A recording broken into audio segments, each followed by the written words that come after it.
Hello everyone, ఈరోజు నేను soap making programme అయితే పెట్టుకున్నాను. మా ఇంట్లో యూస్ చేసే బాత్ సోప్స్ నేనే ప్రిపేర్ చేస్తాను. నాకు నచ్చింది ఇట్లా డిఐవై సోప్స్ ప్రిపేర్ చేసుకోవడం. ఇంట్లో బయట దొరికే మార్కెట్లో సోప్స్ బాగానే ఉంటాయేమో, కానీ కొన్ని బ్రాండ్స్ కొన్ని వాటిల్ మాత్రం యూస్ చేశాక స్కిన్ రఫ్ అయిపోద్ది. పైగా ఒకవేళ శాండిల్ అని రాసినంత మాత్రాన దాంట్లో ఎంత పర్సెంట్ శాండిల్ ఉండిద్దో యాక్చువల్గా మనకు తెలీదు. సో మళ్ళీ కలర్ కూడా వేస్తారు కదా, అదంతా కాకుండా నేను ఇంట్లో ప్రిపేర్ చేసుకుంటాను. నాకు వచ్చిన విధంగా మంచి ఫ్రేగ్రెన్స్ ఉండిద్ది, ఎయిర్ బబుల్స్ కూడా రావు సోప్లో.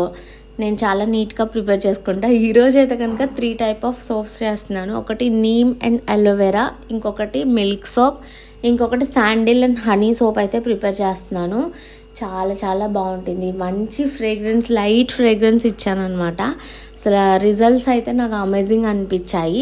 ఈ మనం ఇంట్లో చేసుకున్న సోప్స్ ఇప్పటికిప్పుడు మీకు ఇన్స్టెంట్ గ్లో రాకపోయినా లాంగ్ టర్మ్ యూజ్లో మంచిగా అనిపిస్తుంది.